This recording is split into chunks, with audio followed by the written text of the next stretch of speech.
So before I get ahead of myself, hello internet, my name is Cam, and you are internet, and one of you is Jessica.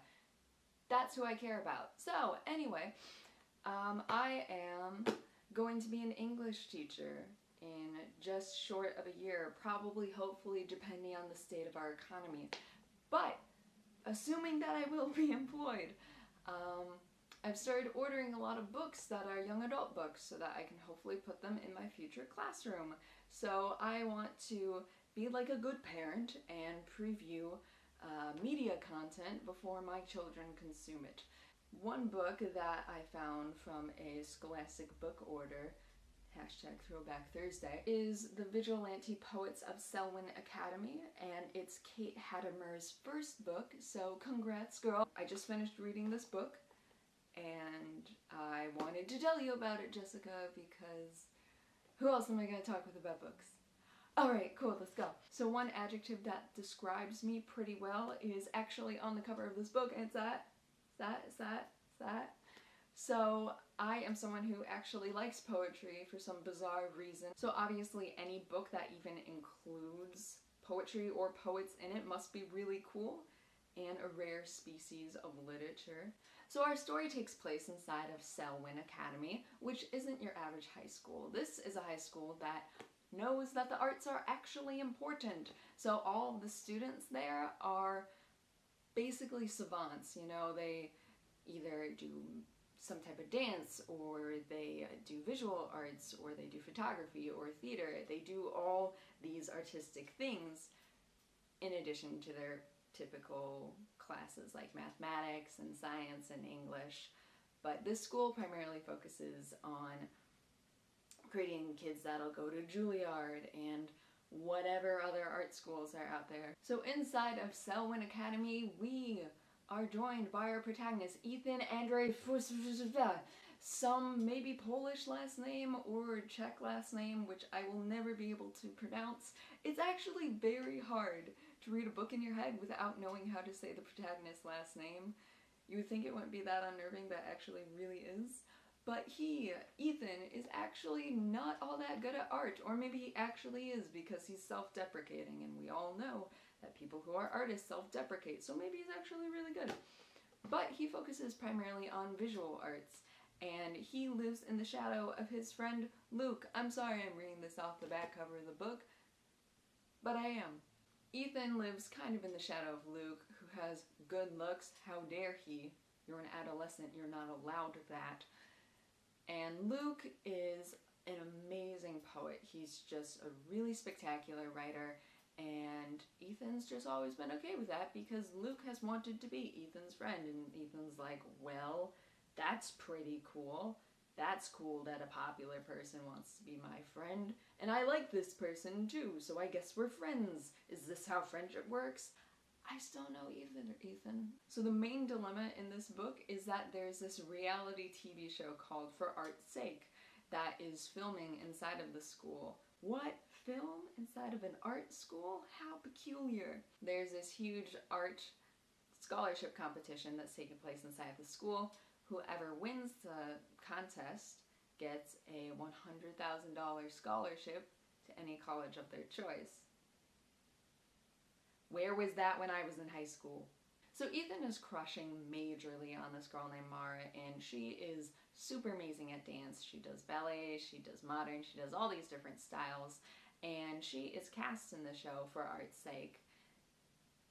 But the problem is, the show is kind of portraying her as a slut. Now, with that in mind, you would think, oh, well, Cam, burn this book at a pyre. But what I really like that Hattemer did in this book is that she still developed Mara into this fully three-dimensional person, and she does a great job at doing this with all of these characters.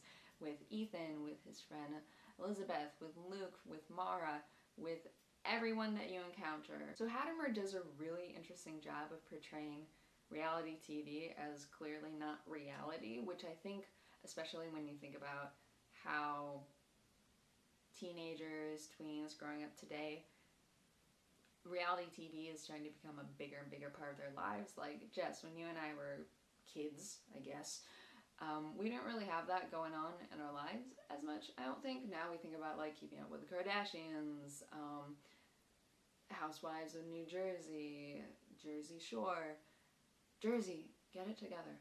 But we have a lot of different reality TV shows going on, and it's definitely become a huge boom.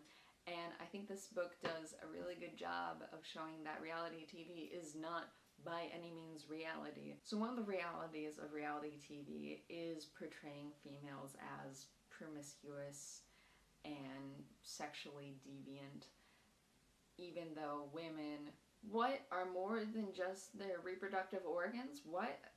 I don't understand. So Hattemer does a really good job then of making Mara be a three-dimensional actual functioning human being, even though on the show she's just this girl that hops around from guy to guy to guy to guy to guy, and she explains to Ethan, hey, I didn't choose this, the scriptwriters just told me to do it, so I'm doing it because if I don't go to Juilliard, I'll physically die. So in addition to Mara, we also have Elizabeth as our second main female in this book, and she's half white and half black. She has dreadlocks, and in addition to just having a physical appearance, she actually has a soul and she functions as a human being. One thing that I just found so adorable in this book is that Ethan says that conversations in the hallway talk about different playwrights, or like which artist was better at fighting for which liberal cause or things like that. And it's sort of that mentality that makes me think that maybe this book isn't meant for high schoolers. I don't think it's meant for middle schoolers. Now I don't think it's meant for high schoolers. It kind of seems like a book meant for college kids that's about high school, just because it's so dense. It's talking about poetry, which already, like, good luck selling that to kids. Second, some of the vocab words in here are just like going over my head, and it feels like sort of dictionary.com's word of the day with each chapter. Even though these kids have vocabularies that are clearly too big for them, like too big of shoes to fill, the dialogue that Hattemer creates is so comical and so genuinely teenager that I really like it. It made it a really fast read. Seeing character interactions were probably my favorite part of the book. But one thing that kind of fell flat for me was actually the plot, and that just sounds like it would ruin a book altogether, but honestly, the strong characters and the humorous dialogue and just the relatability of being a teenager, and like this cool opportunity of experiencing an artistic school with artistic characters and a book that focuses solely on art is actually, I think, what makes this still a very appealing read. So the whole deal with this plot is that it doesn't really feel like there's anything at risk. Now, I'm not gonna give anything away, but the main conflict is that Luke, Ethan, Elizabeth, and Jackson are trying to figure out why For Art's Sake is being filmed at their school. Now for me, I'm sort of just like reading this book and I'm like, okay, there's a reality TV show at your school and you feel like this is distracting from teachers actually teaching, from students actually being students. I get that. Is that it? So wouldn't you know it that their English teacher inspires them to be rebellious?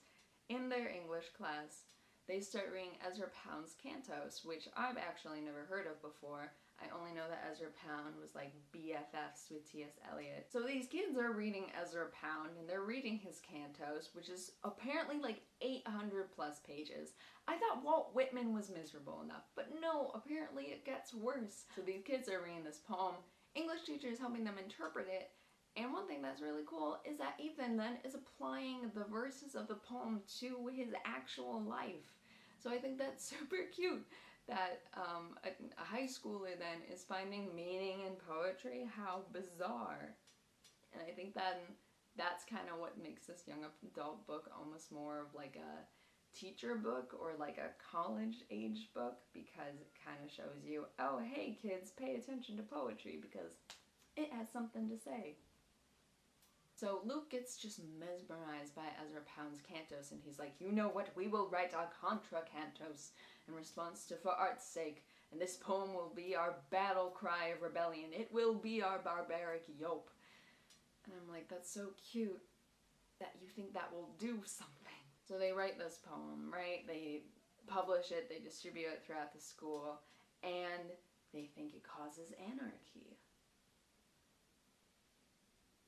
And then that's about it. And I'm like, guys, this is a TV show. Like, I get that you're all up in arms about it, but can't you do something a little more that's endearing?